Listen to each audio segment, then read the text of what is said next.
Okay, so when we're talking about the actual physiology, what is the kidney trying to do? Trying to eliminate waste, and it's going to do that with 3 different compounds. Okay, urea is the most abundant one.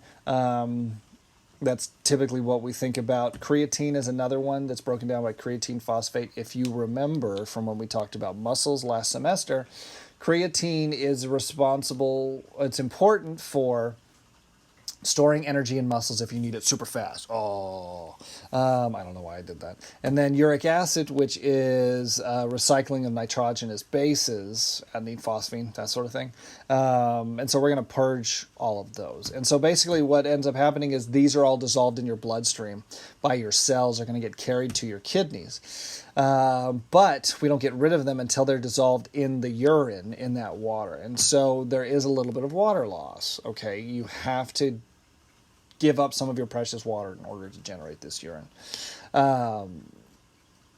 Initially, so what ends up happening is you break down proteins mostly. Breaking down carbohydrates and fats, that gives you carbon dioxide. Whoopie-doo. It's the proteins that are the problem because they have all that nitrogen. You're going to release ammonia. Ammonia is fine as a waste product if you're a fish because you can just put it directly in the water. And they don't really even have urinary bladders. Humans and animals that live on land, we can't always just get to the water. And so we have to store our urine. Storing ammonia is not good. It's toxic at very low concentrations, and so we convert it into urea. That's what your liver does. Thank you, liver. Then it's transported to your kidneys for disposal. Other solutes, like we said, sodium, for example, are also regulated here. If you have too much sodium, you can pee that out from your kidneys as well. And so as far as what your kidneys produce, your kidneys usually produce, excuse me for just a moment, please. Got a little warm in here. So your urine is usually concentrated. Now, this is in relation to blood plasma. Let's say blood plasma is in the neighborhood of 300 milliosmos. That's what this stands for. That is milliosmos per liter. It's kind of like concentration. It's good enough for us to think about it as concentration. It's more complicated than that. If you're going to get into a little bit more biochemistry, you're going to go to medical school, like those my medical students or my vet school students, nursing students. You're going to dig into a little bit more detail. It's basically concentration. It's 4 times the concentration of plasma. So it's much more concentrated. And it's concentrated in a process called counter current multiplication, which we'll talk a little bit about, I think in a few slides right here.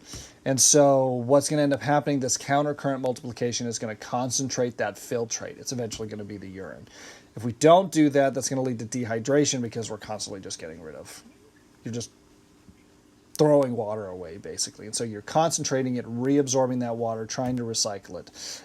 You're also absorbing and retaining valuable materials that get pressed out during that filtration process, like sugars and amino acids. You don't want to see sugars and amino acids in your urine. If you do, that's a problem. That's urinalysis, and we'll look at that a little bit later. So here's a breakdown of some stuff that you would find in plasma. Remember, plasma is what is a liquid part of blood, and what's in urine. And so there's some things, I want to point out just a few things. The good things, the nutrients, right? You're going to see a lot of the nutrients in the plasma, not really any in the urine. We don't want to see those. We want to use those. We're going to see a lot of the waste in the urine, not a whole lot of the waste in your blood. You don't want to have that waste in your blood. It's not good for you. That's a sign of issues. The solutes, they're more varied in the urine. That's, an interesting thing to point out. Let's see. Okay, so basic process of urine formation. Okay, it's 3 phases, I guess you can say. The first one is glomerular, and I misspelled that, I apologize. Filtration, which is basically blood pressure is going to force fluids and certain solutes into the glomerular capillaries. Reabsorption in the renal tubules from the tubular fluid to the peritubular fluid, and then it's going to get picked up by a bunch of capillaries. And then tubular secretion is the transport of solutes from the peritubular fluid to the tubular fluid to be eliminated. And so here are the steps. Get ready. Now, couple of things, kind of look at, I'm not going to go over it real quick, so you may want to pause the video at this point and just take a look at these arrows, what they mean, kind of telling us what's coming in and stuff like that, okay? Hopefully you had a chance to look at that because we're moving. So, step 1, here in the glomerulus, okay, the filtrate is going to originally be formed in the glomerular corpuscle, or the renal corpuscle. It's going to go from the glomerulus, it's going to get squeezed out into that glomerular capsule and then eventually get funneled into the renal tubule. There are no plasma proteins. It's basically protein free. We're looking at a concentration of about 300. Okay. From there, it's going to move into the proximal tubule right here, at which point we're going to be actively removing organic materials and solutes, so it's going to be mostly water. It's going to create an osmotic water flow out of the tube, so we're going to see a fluid level drop as well. That's going to keep the solutions inside and outside isotonic, okay, because of that water flow. Most of the volume of the tubular filtrate, 60 to 70% of it is going to be absorbed back into the body, temporarily though. Once we do that, we're going to come down into the PCT and the descending limb. So here we are right there with this blue arrow. And so we're going to be having more water moving into that peritubular fluid. Now we're starting to concentrate that that tubular fluid to make it into our urine. So we have a very small volume, a very highly concentrated fluid. Now we're going to come around to all around here up into the thick ascending limb right here. So we're at step 4. Now we're actively transporting sodium and chloride ions out of the fluid. And that means most of what's dissolved in the fluid is urea. We've removed those other ions at this point. Coming to the distal collecting tube and moving into the collecting system right here. Further adjustments of the tubular fluid, we're going to fine tune it, removing the stuff that we don't want to have, removing any other acids, drugs, toxins, stuff like that. The concentration is going to be adjusted by active transport and secretion. Moving into the collecting system again over here. Now, final adjustments. ADH is going to have some sort of effect, and ADH is anti-diuretic hormone that stops the production of urine. Okay, and so that's going to basically concentrate your urine. Okay, if your kidneys are making a lot of urine, it's going to be you're going to be peeing a lot, and it's very clear. ADH is going to stop that. Okay. Then from there into the vasa recta, which is about there-ish, we have more absorption taking place of water and solutes coming in. We're fine-tuning at this point, no mass movements. And then we get to the papillary duct, which is right there at 8. This area is permeable to urea, which is going to allow more of it to come in. Now we're at a concentration of about 450. And then from here, it starts gathering from the calyxes and all that other stuff and gets more and more and more concentrated. We're not doing any sort of changing of that concentration besides just collecting everything together. So this whole process is driven by something called hydrostatic pressure. And it's basically the force of the water pushing, coming through. Because here's the deal. The afferent arteriole is bigger around than the efferent arteriole. And if you've ever done anything with water, if you take a big tube and then you shrink it, that volume of water is going to come out at a higher pressure at a greater velocity. And so that pressure is going to force water out of those ports in those capillaries in the renal corpuscle. And larger solutes are going to be restricted, so like large proteins and stuff like that.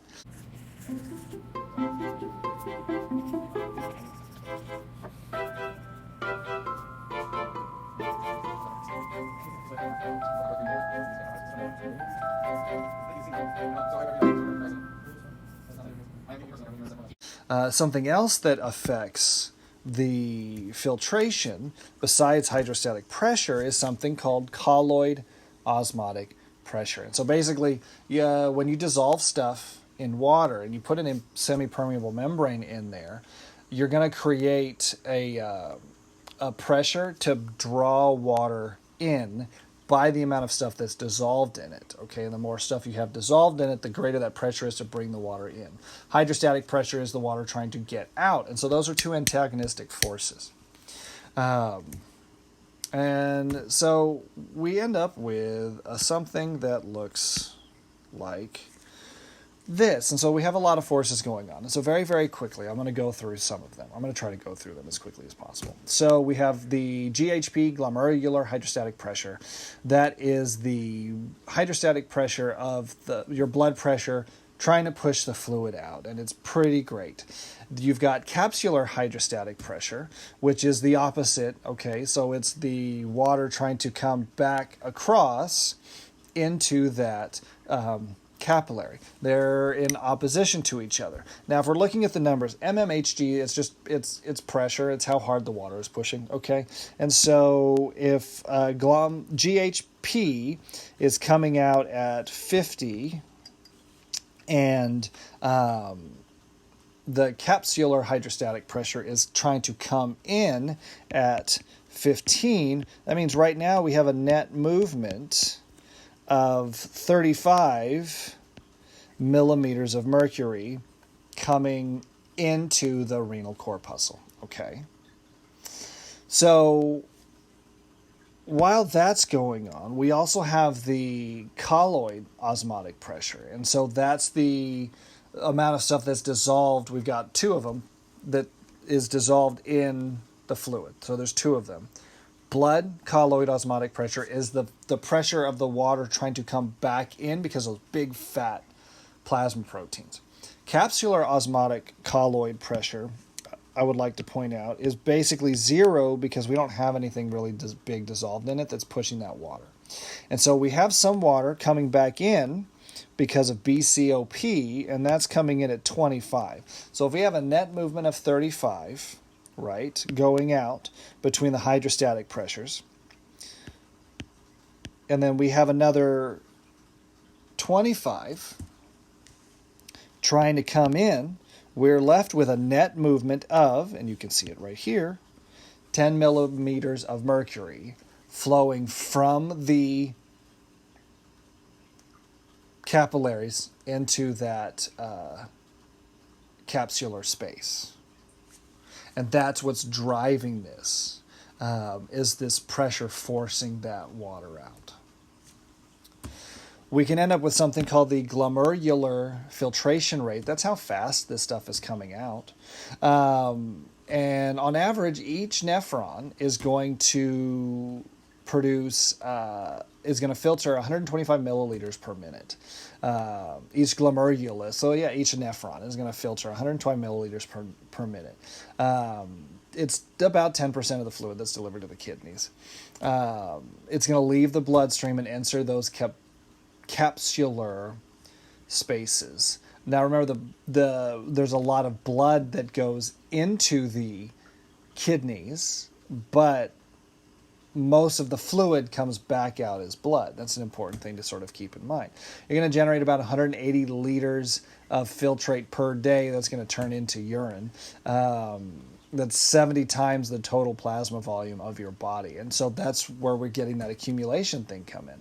And so the net filtration pressure, that I forgot to mention, by the way, at the very end, that 10 millimeters of mercury is the net filtration pressure, is going to determine the GFR. So your NFP is going to determine your GFR. The greater the NFP, the faster your rate is going to be. Hopefully that makes sense. Here is a feedback system. We had mentioned this, the Renal feedback system. I'm not going to go into this. You may want to pause the video or pull this from the notes. Okay, this is you can't see that. This is in the notes. Okay, so I would consider pulling that. But basically, if you have a decrease in blood flow, that's going to tell us that a decrease in blood volume is going to mean we don't have enough water. Okay, and that's going to come across as blood pressure. Low blood pressure is going to equal to low blood volume, at least as far as the kidneys are concerned. That's not always the case. You can have low blood pressure, but your blood volume doesn't ever change. But we're dealing with homeostatic regulation. And one of the things that we're doing is making sure that your body has enough water in your veins, basically. And so you're going to ultimately increase blood pressure, which is going to increase blood flow to the kidneys, so on and so forth. So take some time, look at that. We don't, because I've been doing this for a while. Okay, so we did the filtration part. We still have reabsorption and secretion. So that's what we're going to talk about right here. This is going to happen mostly in the renal tubule. The renal tubule does three things. It's going to reabsorb useful nutrients. It's going to reabsorb most of the water. Because again, if we don't, you're going to die of dehydration really fast. And then it's also going to get rid of any waste that we don't want. We're going to do this by a number of different ways: diffusion, osmosis, leak channels, carrier-mediated transport, active transport, stuff like that. Here are some things that are moved around. So things that are reabsorbed, these are all ions that we want to keep. These are all ions that we're going to use to drive things and get those back. We want to reabsorb metabolites because we want to use those. We want to get rid of our wastes, and then other stuff that are in there. You're going to filter that stuff out. Your neurotransmitters, histamines, your drugs and stuff like that. Things that don't have a transport mechanism because they're not really going to move is urea, which are primary your waste. Urobilinogen is what gives your urine the yellow color. Bilirubin is a protein, and then of course water. Okay, so here is the nephron loop. We're looking at this little part right here. There's that renal corpuscle with the water coming into it. The arrows are going to tell us water transport. Some areas are going to be water permeable, some areas are not. The majority of the blood volume the volume of the tubular filtrate, remember I mentioned that earlier, about 60 to 70% is going to be reabsorbed along that nephron loop. 20 to 25% of the sodium and the chloride ions are also going to be reabsorbed. And then in the descending limb right here, so this section is freely permeable of water, but not solute. So that's why you see all these little arrows with the water leaving. And so you can see these numbers are starting to creep up, right? That's your concentration, basically. And so as it's coming down the loop, as water's leaving, your filtrate is going to start to concentrate. But then what we end up doing is as we're coming up right here, the water volume isn't really changing, but now what we're doing is we're removing all these other ions. So that's going to bring that concentration back down as it's coming out. And we're replacing those ions with just urea and some of those other waste products.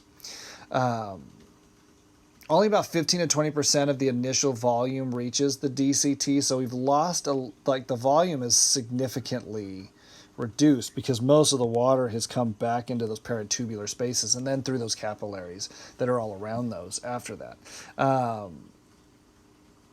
And now the concentrations of the things that are dissolved in it, they doesn't look like blood plasma anymore. You don't want to, because this is now all of our waste products. And so that's something important to keep in mind. I'm not going to talk about these. I kept them in the PowerPoint, though, because they walk through what I just talked about. So there's 2 slides. What I would recommend, pull those into your notes, study those. It goes through all the same stuff, all the things that we just talked about with the filtrate and stuff like that. Goes into greater detail, gives you some more numbers and stuff like that. So take a look at those. I highly recommend it. So looking at this one, at the proximal convoluted tube, here's another summary. We're moving in, we're reabsorbing. Here's our nutrients. Right here, we're a lot of ions, passively bringing in water, moving water and stuff like that. Or secretion, we're getting rid of a bunch of stuff, parts of your different drugs that are broken down and stuff like that. At the thick descending limb, so the part of the loop of Henle that's coming down, mostly water is being reabsorbed. We don't have anything getting put into it. The ascending loop, we're transporting out our ions, and urea is coming in. And then the distal convoluted tube, we're starting to get water, right? And then we're putting in creatinine, which is that waste product. And then the collecting duct, we're reabsorbing that H2O, and the urea is coming in also. So take a little bit of time, kind of look at this one also. Okay, so the composition of the urine is going to reflect what the activities of the filtration, reabsorption, and the secretion. Some things aren't actively secreted or reabsorbed; they basically just stay in there, and it just sort of gathers, right? All of the organic nutrients, as long as everything is functioning properly, they are completely reabsorbed. Other things that are missed by the filtration and they are also reabsorbed, they are actively secreted. Some of those waste products, right? And, speaking of active functioning kidneys and composition of urine, all this talk about filtration and stuff like that kind of has me needing to go to the bathroom. So if y'all could excuse me for just a minute, I'm going to go ahead and take care of a business, nature calls and whatnot. Tall and tan and young and lovely, the gal from Ipanema goes. Okay, whew, I feel better now. Sorry about that, suggestion and whatnot. Anyway, let's keep going. So normal urine is typically clear-ish, especially if it's healthy. It's sterile. There's no bacteria coming into that. It's concentrated substances. It depends on the movement of water and other stuff like that. The urobilin is a pigment. That's what gives it the yellow color. And it's generated from urobilinogens in the kidneys. You can get a lot of stuff from your urine. That's called urinalysis, and an analysis of the urine. And it's an important diagnostic tool. It tell you a lot about diabetes, liver function, kidney function, all sorts of stuff. Some of the things that they look at super quick. They'll look at pH. Specific gravity is kind of like density compared to water. Osmotic concentration, that's another sort of indication of concentration. How much water is in it? Again, volume, the color, the clarity, the odor, bacterial content. If, for example, you're somebody who's diabetic, they're not processing sugar. That a lot of that's going to end up in their urine. Their urine is going to smell and actually even taste a little sweet. It wasn't very common back in the day, and some urologists, I think, maybe still do it. They'll actually taste a little bit. And if it tastes sweet, we know that there's some sort of diabetes problem. So there's a ton of stuff that they can look at, and that's why a lot of times when you go to the doctor, they almost always ask for a urine sample. So now we're pretty much done with the kidneys. Let's go ahead and round things out real quick. And so we are going to transport, store, and eliminate our urine. The actual filtrate modification ends when the fluid, when it enters the renal pelvis, that last part of the kidney before it gets into the ureter. So now we're getting into the urinary tract, the ureters, the urinary bladder, and the urethra. So here's a diagram. This is a pyelogram. And so basically what they've done is they've injected somebody with a radioactive dye. It's harmless, and it passes out of the system very quickly, literally, where they just pee it out. And so you can see the urine being collected in the kidneys here. Here are those minor calyxes. Here's the renal pelvis right here going into the ureters. Oh, there we go. And so the minor and major calyces, the renal pelvis, the ureters, the urinary bladder, the proximal portion of the urethra are all responsible for the transport, storage, and elimination. They're all lined by transitional epithelium, so that lets them stretch without causing any sort of damage. The ureters are a pair of muscular tubes that go from the kidneys to the urinary bladder. They begin at the renal pelvis and pass over the psoas major. They're retroperitoneal, so they're outside of the body cavity wall. They penetrate the posterior wall of the urinary bladder at an oblique angle, so they kind of go in like this. The uteric orifices, that's the openings, are slit-like rather than rounded. That helps prevent black flow of the urine when the bladder contracts, so it goes down the urethra and it doesn't backflow into the ureters. And so here is what that bladder looks like. You've got the mucosa that's going to line the bladder, and it has folds or rugae, a lot, basically just like the stomach, that allows it to expand without damaging it. You've got something called the trigone. I'll have to look that one up. And it's the opening of it's bound by the opening of the ureters and the entrance to the urethra, and it acts like a funnel. As everything collects in, and then when it contracts, it forces everything into that triagonal space. The actual bladder is a hollow muscular sac. A full bladder contain up to 1 liter of urine. Now, your body starts saying you have to go to the bathroom when there's about 200 milliliters of urine in there. So we go to the bathroom long before it's completely filled. The bladder position is actually held together by a bunch of folds. Most of the surfaces lie outside of the body cavity. It actually kind of sits, and then it actually sits right in your pelvis. And how are we doing? So at the apex of the trigony, it's going to bother me that I didn't look this up before now. That's the most inferior point of the urinary bladder.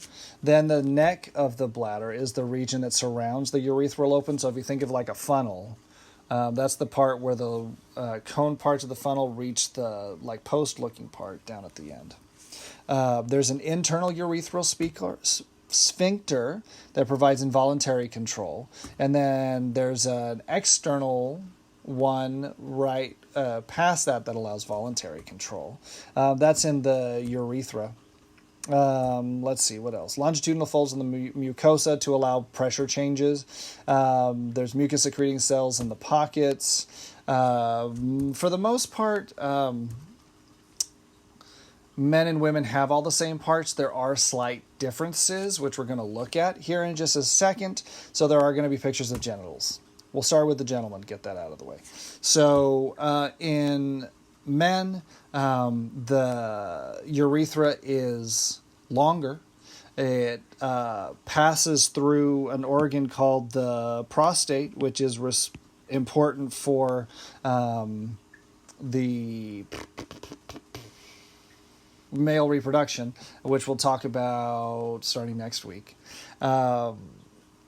And there's two types of urethra. There is the membranous and the spongy. And I've lost my train of thought. We'll keep going. So in females, we still have we still have a lot of the same parts.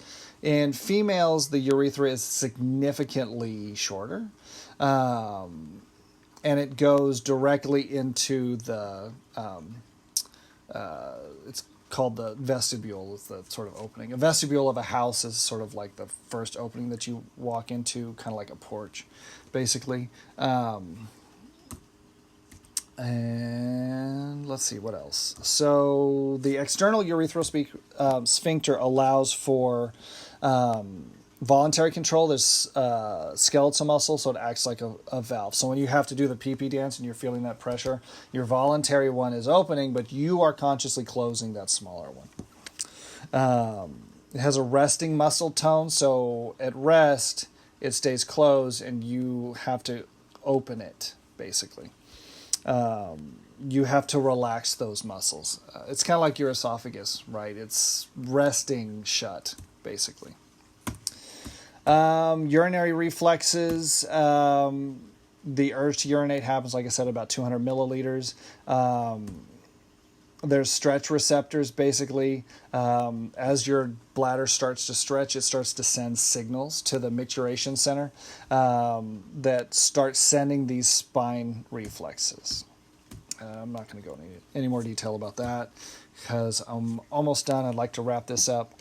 Age-related changes. You have the formation of calculi. The decreased number of functional nephrons, that means you're not able to filter as well. That means you also have reduced GFR, reduced sensitivity to ADH, so you're more likely to generate urine, which means you're going to end up with a greater risk of dehydration. You have problems with your urinary reflexes, so incontinence comes in. Other diseases, stroke, Alzheimer's, stuff like that can also lead to loss of control of urination. Urinary retention may develop, so basically urine sort of stays where it is, or you always feel like you have to go to the bathroom even though you don't need to. Getting down towards the end, so I've kind of used excretion a lot, and there were some folks that asked me, since we're getting rid of waste in the digestive system, how does this one compare? And so you can have an excretory system, which are any organs responsible for getting rid of waste products. Urinary system, definitely. Integumentary system when you sweat.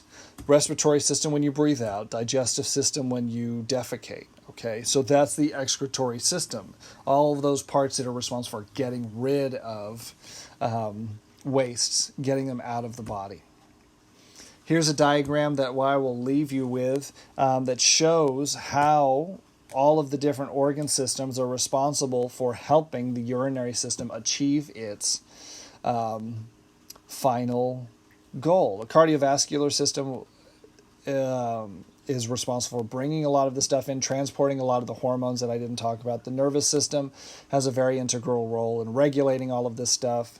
The lymphatic system has a lot of places to sort of combat urinary tract infections and stuff like that. There's a lot of stuff going on. I definitely recommend you go through and take a look at these. Maybe save these for the ones that I've put up as we're going through, because I think they're very useful. I try to keep that at about an hour. I feel like I did okay. Last time I tried to do this, I got halfway through with 45 minutes, and so I was very upset with myself. Let me know if you have any questions. See me during the office hours. Send me an email. Send me a remind message. Drink plenty of water. And make sure you go to the bathroom. Hope you all have a good night. And I will talk to you later.